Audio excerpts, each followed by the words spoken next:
Happy Wednesday. Welcome back to Speak Out with Christine Yeargin. I happen to be Christine Yeargin, and today's guest is another phenomenal guest, way out of my league.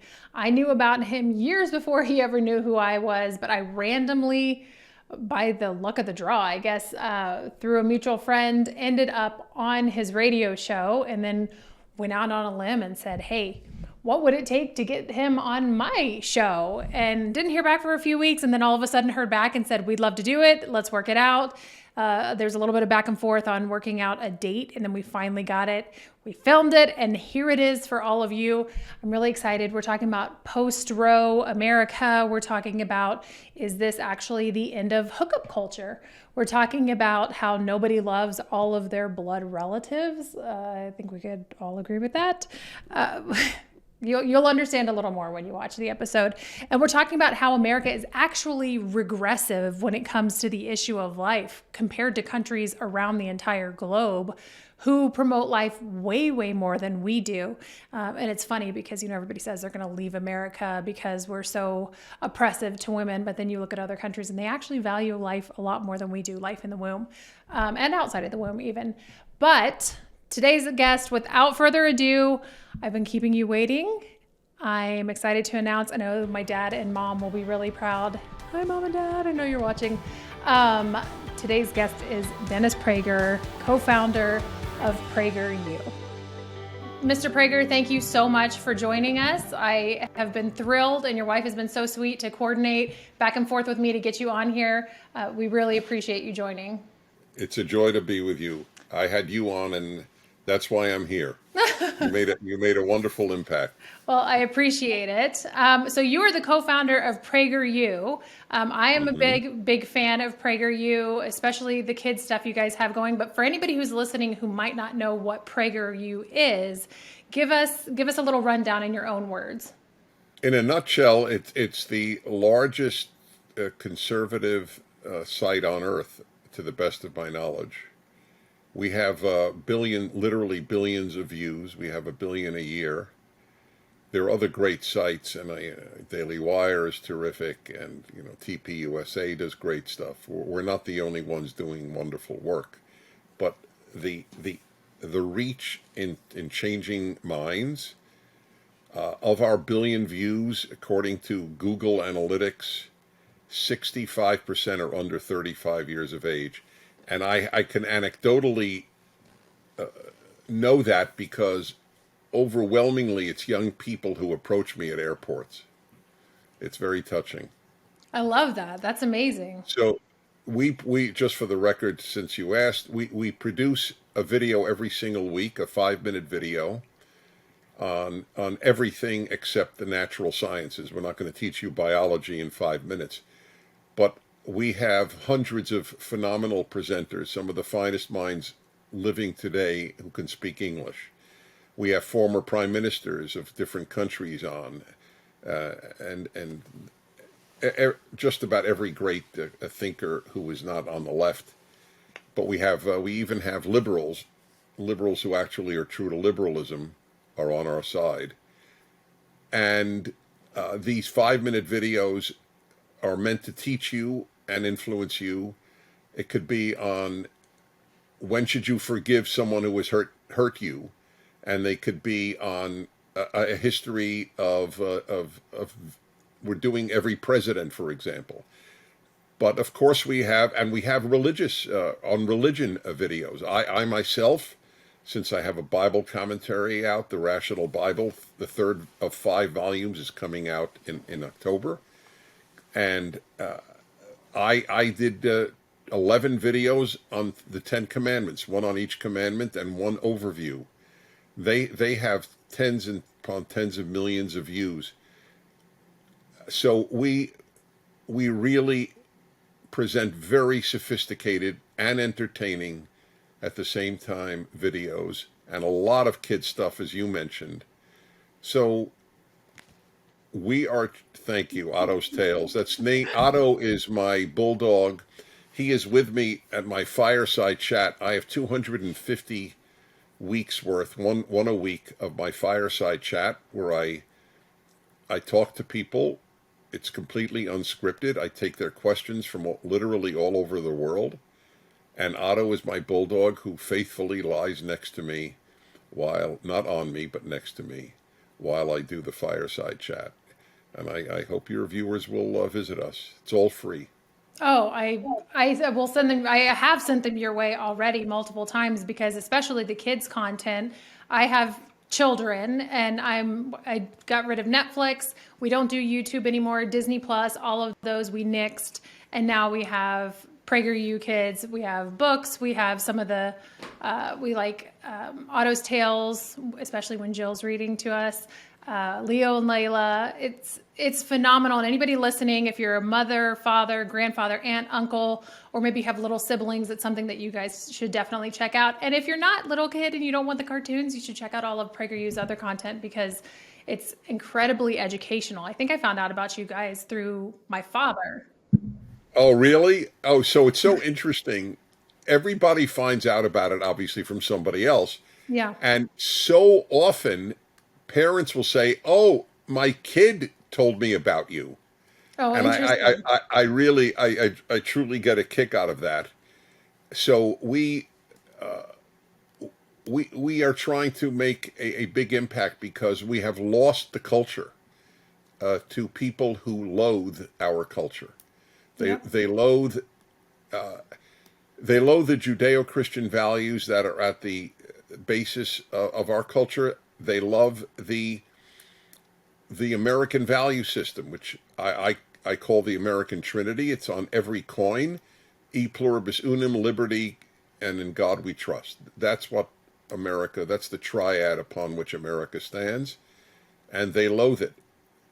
I mean, the National Education Association is now voting on whether to no longer use the word mother, but birthing person. I saw that. Our children are being taught by sick people. Sick. If you call me a birthing person, we're going to have problems. I feel like birthing person, those are fighting words.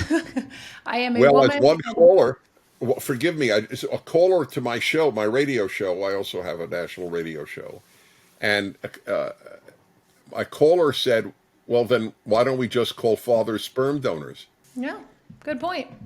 That's a great point. So PragerU is obviously doing really big stuff and has a massive presence just on Instagram alone, over 2 million followers. What do you see the role social media, or how do you see the role of social media influencing politics?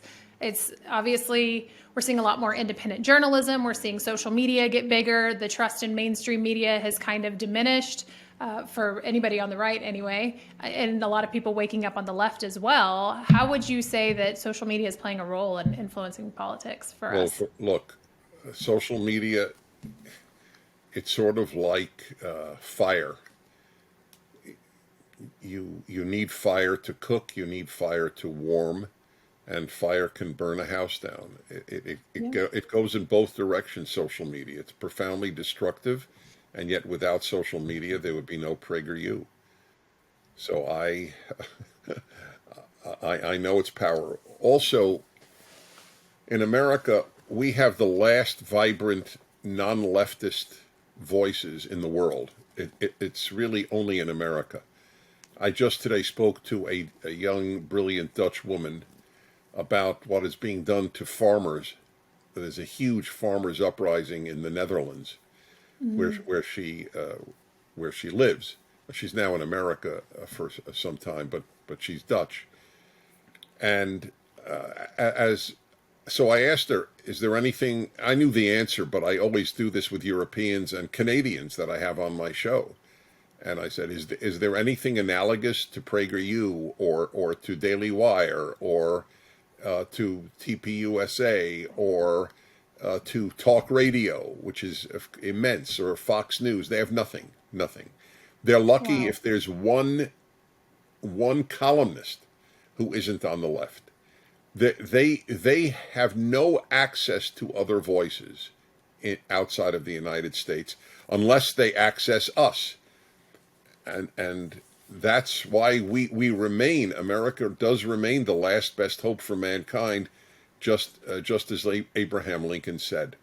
Yeah, I've seen a little bit of the videos that are going around about what's happening over there with the farmers, and it's not being reported on mainstream media. I'm only seeing it from big conservative accounts on social media and maybe some independent journalists who are sharing a little bit, but it's kind of scary. But the left is scary as a whole to me. I mean, they are. Well, they should be scary. All they do is destroy. Everything. This is, if you understand this sentence, you understand everything. Everything the left touches, it destroys. Music, art, elementary schools, high schools, colleges, universities, the media. There is nothing. Women, men, women and men, Human life, the family. babies. I'm sorry. I said babies. Right. I mean, and even if one is pro-choice, one has to acknowledge that at some point we're talking about a baby. Okay, you want to Right. call it a fetus the first 3 months, call it a fetus. What is it after that? Is it a pimple? It's ironic. The basis of my value system is our religious values. That's why I'm writing my Rational Bible series. But ironically, none of my outlook on abortion comes from religion. Zero. It is purely from reason and science that I ask, why do we have the right, if the mother's life is not threatened, to take the life of that child? I don't, no one has ever answered it. If I shoot a pregnant woman, I'm charged with double homicide. So I don't understand. It's homicide if I kill it, but it's not homicide if a doctor kills it. Why is that? You're right. You actually have a quote that I wrote down that kind of plays into what you're saying right now. You said, "I'm not disturbed that there are people who are pro-choice. I am disturbed that they are not troubled morally by abortions that have nothing to do with health." That's troubling. Right. That's it. That's correct. That's my view. And that's because obviously you can understand where they're coming from, not necessarily that you agree with them. It's because you understand where they're coming from when they're talking about the mother's health. You understand the emotional aspects of that argument, not necessarily that you agree with them, correct? Right. I understand the rape and incest argument. How could you not understand that? But you will never hear ever a pro-choice person say, to be honest, I do understand the pro-life people's argument that there is a baby involved. The phrase, a woman can do what she wants with her own body, is a non sequitur. It has nothing to do with the argument. It's not her body. It's in her body. It's another body. Right. Well, I'm going to point out the obvious here, and the left would slaughter me for saying this, but I'll play a little devil's advocate. You don't have a uterus, Mr. Prager, so why do you get to have an opinion on abortion, is what they would say to you. How do you respond? There is no other moral issue in life where your sex determines whether you have a moral outlook on something. It's about as scary as you can get, and it's phony, because those who have a uterus who are pro-life are just as ignored. No, you're right. When you're a pro-choice male, they support whatever your views are. I've had a lot of right, and if you're a pro-life female and you have a uterus, you should shut up too. Exactly. By the way, more women are pro-life than men. Absolutely. Men have a vested interest in abortion. Yep. Oh, good. I can do whatever I want. I can screw around all I like. Pay no price. Have a great day. I know it's heartbreaking that we've gotten to a place where we devalue our babies that we're supposed to protect to the point that we're really okay with this, and it's turned from safe, legal, and rare to on demand without apology, and they just have no regard for human life anymore. Speaking of human life, there's a lot of people who say that you cannot love a baby and an adopted baby the same, a biological baby and adopted baby the same. You have one of each. I'd love to hear a little bit on your take. You mentioned something about love versus blood. Can you share a little bit with us about that? Because right now adoptive families are being demonized by the left and the pro-abortion side. Well, that's a good example of everything the left touches, it destroys. Yeah. So, in a nutshell, people will sometimes say, "So, which one of your two sons is adopted?" And I have a standard answer: I forgot. And so, for those who think that you can't love them the same, I have a question. Do you love your dog? And people love their animals so much that they will often say, when you ask, "Do you have children?" "Oh no, I have two dogs," or "I have two cats," or "a cat and a dog." In other words, that's how much I love them. So in other words, they fully acknowledge you can love another species, but you can't love your own species if it isn't your semen or your egg. I mean, as I often say, I don't love my seed. I love my child. Or how about this? If somebody has a child, the child is now 3, could even be 3 months, but let's say 3 years old, and you're crazy in love with that child, which is what normal parents are. And then somebody comes to you and says, "I'm really sorry. We now realize from hospital records that this child was switched." So will you turn off that love now that you've learned it isn't your blood? Of course not. Of course. I mean, I wouldn't. I can't speak for anybody else, but I imagine everybody would say no. No. These people, anyone who says that you can't love them the same is an ignoramus, or their love is not the love of a child. It's a narcissistic love. I love my seed. I love my blood. I love my chromosomes. I don't love my child. I love my bloodline. Yeah. That's primitive. Well, you also mentioned something when you were talking about this exactly. You said nobody loves all their blood relatives. Like, blood isn't necessarily what makes you love them. And I can totally relate to that because I won't say any names, obviously. But You we had and some crazy every people. walking human being. By the way, that's another reason I'm crazy in love with the Bible, especially the first 5 books, which are the basis of both testaments. Every single blood family is dysfunctional. Every single one. Starting with Cain killing Abel, Yeah. 2 bloodline brothers. Joseph's brothers sell him into slavery after trying to kill him. Jacob and Esau are fighting in the womb. They're twins and they hate each other. It's brilliant. It is a way of saying blood doesn't mean a damn thing. I would agree. Again, I won't say any names with our family, but You don't have to. I know who you're referring to. it's not you, Mom or Dad, if you're watching, just so you know. Right. No, I know, right. Let's talk about comprehensive sex education. You've been very vocal about being opposed to it. Tell me why. The people who don't protect the child in the womb don't protect the child out of the womb. What I always had an assumption that you'll find, I think, of some interest. I always assumed that it was instinctive of women to protect children's innocence, that it just came with the territory of being a woman. And I turn out to be wrong, or the left is so powerful it has subverted the female instinct of protecting the innocence of children. All these female teachers, it's overwhelmingly females, that wish to rob 5-year-olds of their sexual innocence. The damage that these teachers are doing is colossal. I mean, to the point where I'm actually angry at parents who continue to send their kids to most schools in this country. No, They are playing Russian roulette with their children, and the gun doesn't have 1 bullet, it has 3.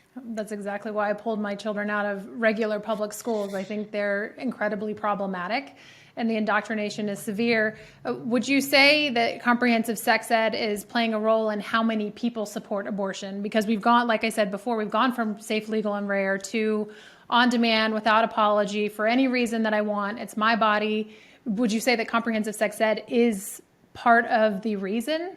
I don't think that I don't see them as directly related, because the pro-choice Supreme Court, it was not in the age of comprehensive sex education, and the people who said under any circumstance at any time of pregnancy you could take the life of the child. I don't. They were not raised in many cases with comprehensive sex education. My objection to comprehensive sex education is that it has no place in school. Somehow or other, I knew that sexual intercourse produces children without being told it at school. My parents told it to me, and it is their job to teach children. It is none of the business of teachers to tell my child what they want to tell my child about masturbation or any other subject. That is my task, and my parents did a fine job. It took about an hour. No, it took about 10 minutes. Now that I reflect on it, all of this is done because of the agenda, and the agenda is to rob children of their innocence and thereby indoctrinate them into the antithesis of Judeo-Christian values, which holds that sex is more than a biological act. Yeah. They wish to reduce it to a biological act, but the ultimate is men menstruate, men give birth, birthing persons instead of women, preferred pronouns. This I saw coming, by the way.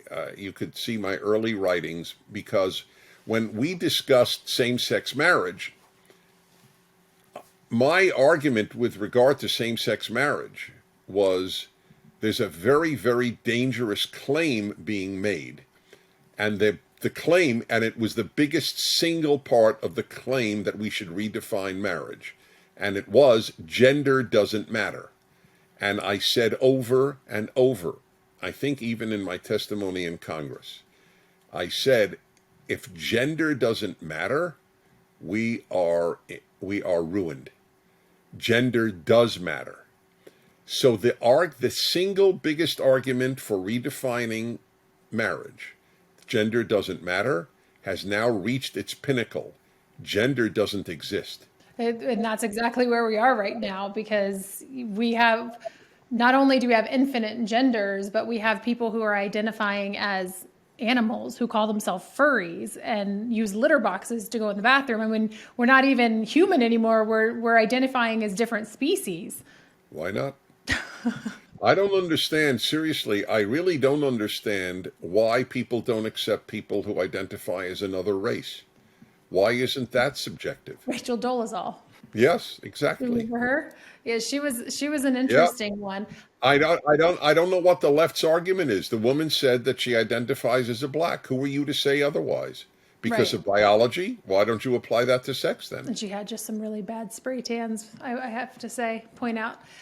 So you mentioned that the Supreme Court and that you didn't think that comprehensive sex ed was playing as much of a role. I would argue that comprehensive sex ed, and I'm not trying to disagree with you here, but what I see on my end being in the pro-life movement is a lot of young kids, 13 to 17, 18, early 20s, who are making this their issue that weren't making it their issue before, in the 70s or the 60s. 14-year-olds weren't really paying attention to the abortion debate back then, but now it's like all over social media. In schools, they're learning that, like, Planned Parenthood does a lot of the comprehensive sex ed classes, even if it's not under their name, they do it under a different name. Because Planned Parenthood raises a red flag for a lot of parents. And they have a video that they show of a 12-week baby, or 12-week fetus, as they would say, and it's just a little tiny dot, and it shows it coming out of the uterus and tells them it's not a baby, it's just literally just a dot. And we know that a 12-week baby has arms and legs and a head and a torso. So I feel like they're indoctrinating and manipulating these children not to believe it's a baby. They are indoctrinating. Look, I didn't know that. I didn't know that comprehensive sex education touches on the issue of the unborn. So you're obviously right if it does. But I truly believe that if you had no discussion of sexuality in schools, they still would have indoctrinated people, that the state has no right to tell a woman that she can't get rid of her baby anytime she wants. Yeah. I think they're clearly related because I believe truly what you said exists. I didn't know it, but I don't think that if you removed sex education, you would weaken the view that a woman can kill it anytime she wants. Sure, sure. Well, now we have social media, so you can reach all of those same people anyway. And speaking of social media, recently I read an article that you wrote recently. Abstinence was trending, hashtag abstinence on Twitter. And I want to just go over a couple of the tweets here because it's so funny to me. They've gone so far left that they're almost back at being conservative. They're saying, somebody tweeted, "Women of America, take the pledge because SCOTUS overturned Roe v. Wade. We cannot take the risk of an unintended pregnancy. Therefore, we will not have sex with any man, including our husbands, unless we are trying to become pregnant." Another one says, "Perhaps a sex strike, also known as abstinence, would help the menfolk to be all in on this women's issue or women's rights issue." And a couple called for the end of hookup culture. Someone said they deleted all of their apps, all of their dating apps. Somebody said, "I'm entering my celibacy area," which I find so comical because I have always told people abstinence is an option and they look at me cross-eyed like I'm a crazy lady. And here they are, almost full circle back to abstinence. Well, the point of my article was, weren't we told from the beginning of modern feminism that women's sex drives are identical to men? That they can enjoy sex without commitment or emotion just as much as men can, and men can, it's just a fact. Yeah. Now all of a sudden, did you ever hear, for example, any men calling for a sex strike? The idea is absurd. It would never happen. So they're now acknowledging that what they told themselves for the last 50 years is a lie. Women's sex drives are very, very, very, very, very, very, very, very different from men's. And the very fact that they would say, oh, we don't like what you say, we're going to go on a sex strike. I can't imagine men saying, we don't like what you're saying, women, we're going to go on a sex strike. It's funny. It's a joke to even think that way. But nothing they say is based on conviction. This is a lifetime of studying the left by sheer incredible coincidence. My field of study, which is a very rare one, almost nobody majored in it, was called communism, communist affairs at Columbia University. I learned Russian in order to read the Soviet newspapers, which prepared me to read the New York Times and the Washington Post and the LA Times today. That's ironic. I've been studying what we're now seeing all of my life. I thought I was studying the Soviet Union. I realize I'm studying the worldwide left, including the American left. And so they don't say anything that is rooted in truth. They say what will win that argument. As I have said all of my life, truth is not a left-wing value. It's not that there are no liars who are conservative. There are liars across the political spectrum. There are truth tellers. But it's not a value on the left. Truth is not a value. What is a value is what will get what I want. So a woman can do what she wants with her own body. They don't believe that when it comes to vaccinations. They just make up lines for any given argument. They believe what they say at the moment, but it's never rooted in, is it true? They don't believe that women can do what they want with their own bodies. They only believe that they can do what they want with another body in them. When it comes, as I said, to vaccination, there was zero belief that you could do what you want with your own body. You're right. Which is embarrassing. We tout that it is our body and bodily autonomy, and then when it comes to something that actually we see is affecting people, and there's not long-term studies on, all of a sudden there's silence. Well, if these are vaccines, then we've redefined vaccines. I mean, again, if one cares about truth, they obviously are not vaccines. They are inoculations, they are injections, they are whatever you wish to call. The polio vaccine, the smallpox vaccine, they prevented polio, they prevented smallpox. But no one today could pass a lie detector test. Does this prevent COVID? Right. Yeah, you make a great point. And I know that my family, when they're going to be watching this, they'll be cheering you on and clapping, because that's been such a point of contention for so many people, especially being in a very blue state and, with our They jobs. believe what they're told. There is no questioning on the left. That, again, a phrase of mine. Experts say is to people on the left what thus saith the Lord is to religious Jews and Christians. There is no difference. Oh, excuse me, there is one difference. You're allowed to question God if you're a religious person. You're not allowed to question experts if you're secular left. Yeah. So you're Jewish, right? Yeah. So riddle me this, because this is something that I've been getting a lot of from pro-abortion people, and even a lot of pro-life people who are asking me, because they come to me for different pro-life responses to pro-abortion arguments. And I'm seeing a lot that people are saying that Jewish people are in support of abortion, but I don't think that's right. Can you? Oh, it is right. Most Jews are pro-choice. There's no question. But But is what that due to their faith? I'm sorry. Is that due to the faith, or is that No. Orthodox Jews are pro-life. okay? People, you see, here's a problem that Jews face. Jews are Jews even if they have no connection to Judaism. Christians are not called Christians if they have no connection to Christianity. Jews are stuck being called Jews. If their name is Schwartz, they're called a Jew. Bernstein, Cohen, oh, it's a Jew. George Soros has as much in common with Judaism as the Pope. And the Pope has probably more, because the Pope believes in the Old Testament. So it was not a perfect analogy. So Jews are stuck being called Jews if they could be anti-Israel, they could loathe Judaism, they could be militant atheists, and they're still called a Jew. But if you're a militant atheist with the name Johnson, you're not called Christian. But there were just as many Gentiles who are pro-choice as Jews, percentage-wise. So I'm stuck with these people who don't give a damn about Judaism. You're not stuck with Christians who are pro-choice, because generally they don't call themselves Christian. I don't know. I mean, there's a lot of woke Christians these days, and Okay, then fine. Then the question is moot. So why is the Pope anti-capitalist? Okay, the bishops are as left wing as you can get, except on abortion.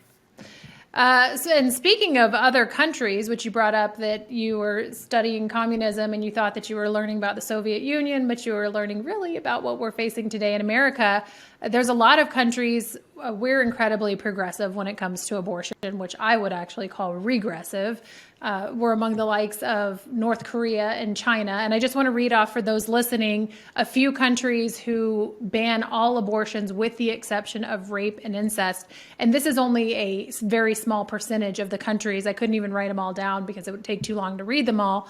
But Belize, Brazil, Costa Rica, Ecuador, Egypt, Fiji, Finland, Honduras, Hungary, India, Indonesia, Jamaica, Japan, Kenya, Liberia, Malaysia, Monaco, Pakistan, Peru, Poland, and Qatar.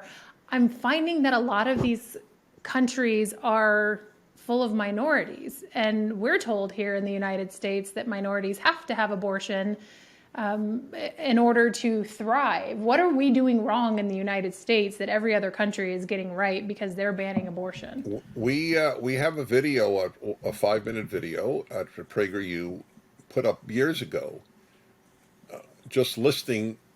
We didn't even go to Asia or Africa or South America, just in Western Europe. I don't think there's a country in Western Europe, maybe Ireland, I don't know, in its reaction against Catholicism, but there is virtually no country in the Western world that has as left-wing a view of abortion as the United States. If you want an abortion in France and there's no health issue involved, they say go home and read this literature and come back, I don't know, in a week or whenever it is. People would be astonished at the countries they adore, like the Scandinavian countries. None of them have, oh, you're in your 7th month and you want to get rid of the baby? No problem. Come right in. None of them have what we have.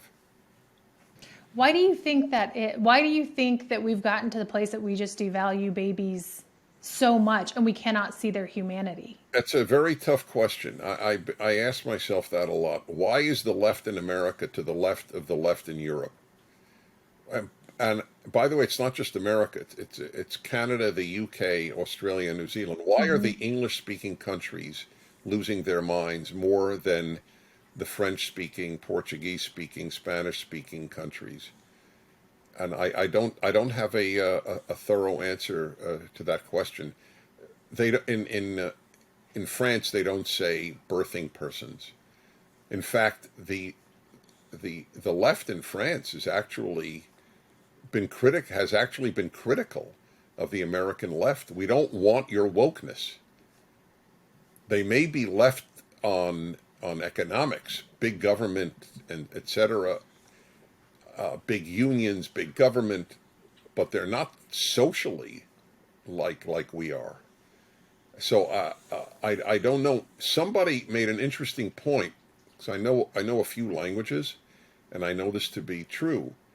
English is the only language that doesn't have, or maybe I don't know if it's the only language in the world, but in the West, I think it's the only language that does not have a masculine and feminine form for its nouns.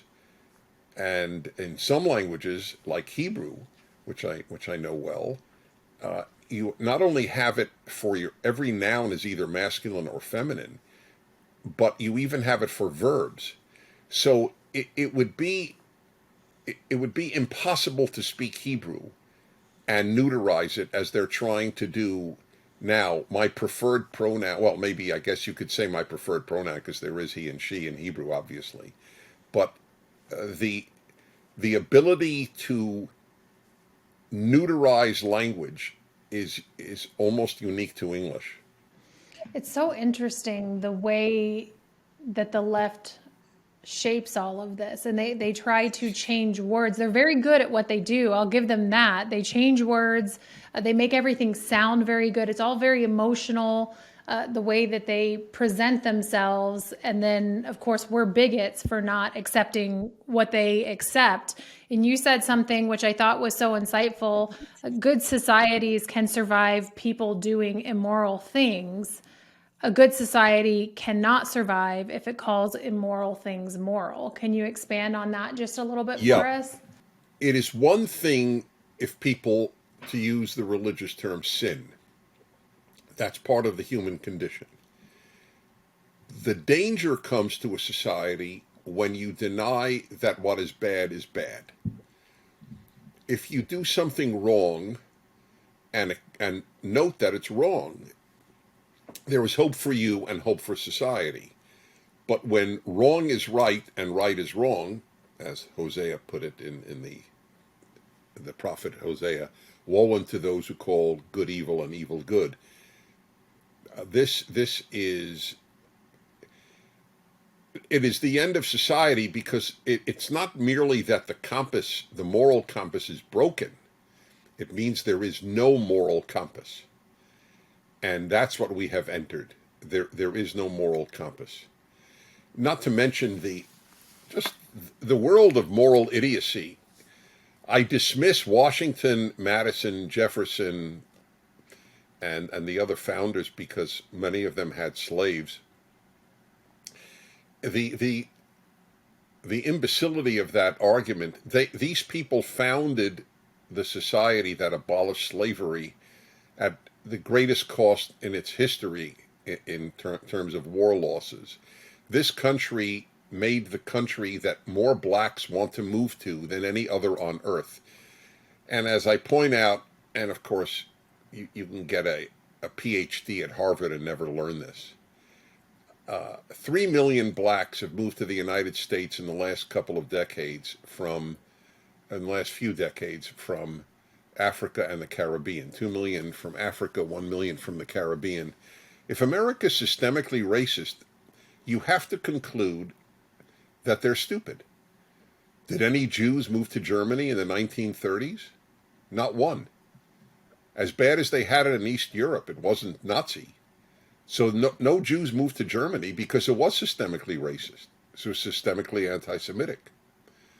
Whereas America, the blacks around the world, or wherever they live, mostly Africa and the Caribbean, know this is the land of opportunity. One of the most successful immigrant groups to the United States are West Africans. I think they do better than indigenous whites in terms of income levels. This is a blessing if you're a black person. Only if you buy the white lie that it's racist can you wake up as black columnists at the New York Times do and tell your child, as one New York Times columnist said, I tell my child to be very afraid of whites. It's a sick man. It's sick. The man is sick. That whole world is sick. Another way I've put it is, if you go to college, you get a BA in ingratitude, you get a master's in ingratitude, and you get a doctorate in ingratitude. And by the way, ingratitude is about the ugliest of the human traits. The race issue is a very important one to me. The critical race theory and everything that they're pushing. I had my own unplanned pregnancy, which is why I'm so passionate about the pro-life movement. And I haven't quite ever told you my story, but maybe we'll get into that another time. And my son is half black, and I have two little girls with my now husband, and they're both white. And this issue basically tells my daughters, because they're white, they're my son's oppressor, and that he'll never amount to anything because of his skin color. And it's frustrating. In the countries that the black people you say that are moving here, they all happen to also value preborn babies, which is something very interesting I'd like to point out. But the racial divide and by the way, that's a great story you have. Your daughters are told they're your son's oppressor. Well, maybe they are. You never know. But I don't think it's color based. A lot. Right. Well, sometimes they do wrestle with him and they do pick on him quite a bit, but it has nothing to do with the skin color. Very interestingly enough, my 6-year-old, she's never said anything about his skin color. I've asked her, I said, what does Noah look like? Or how would you describe Noah? Just out of curiosity. And she'll say, he has brown hair and brown eyes. Never has she said anything about his skin color, which I think is so interesting, because children don't notice that stuff. We just inherently love people. We also inherently value babies as children. When my son learned what abortion was, he immediately started crying and said, why would anybody do that? And I think that that's just so telling to how beautiful and innocent children are, and the way the left is trying to corrupt them to make them their, I don't know, I guess little minions and little army of confusion. Before we jump off, I always end every episode. I ask my guest, for those who are listening who are maybe insecure about speaking out, or they haven't quite gotten up the guts to say something to a family member or a friend, but they want to, what advice would you give them to encourage them to be able to speak out on the issue of abortion and the issues that they care about? I have an article. I write a column a week, and there are literally 1,000 of my columns, 20 years worth. And I would love people to read them. There's no money involved, obviously. But there is one that directly answers your question. I have 32 questions that people should ask relatives and friends. So there's no argumentation, it's just questions, to determine whether this relative or friend is a leftist or a liberal. My contention is that liberalism and leftism have nothing in common except big government. On every other issue, free speech, Israel, the United States, they have nothing in common. The tragedy is that liberals vote left because they've been brainwashed, and I mean brainwashed. It includes dear friends and relatives of mine, that the right is their enemy and not the left. In the United States, their biggest friends are on the right. Conservatism is protecting liberalism. So ask these 32 questions.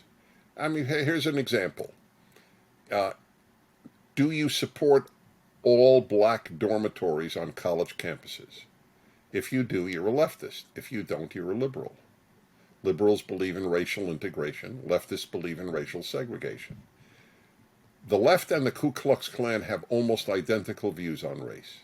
It's a very interesting point. I've never thought about it like that, but also it makes sense. That's why that article is really important. Are you a liberal or are you a Yeah. liberal or a leftist? 32 questions. I'll make sure You that need I to link find it. Yeah, please do. It's shattering. Right. And I feel like classic liberals are a little bit more sane than the left. I mean, I don't feel like that. I know that. Mr. Prager, I want to say thank you so much for joining us. It has been a pleasure. You are a pleasure. Thank you.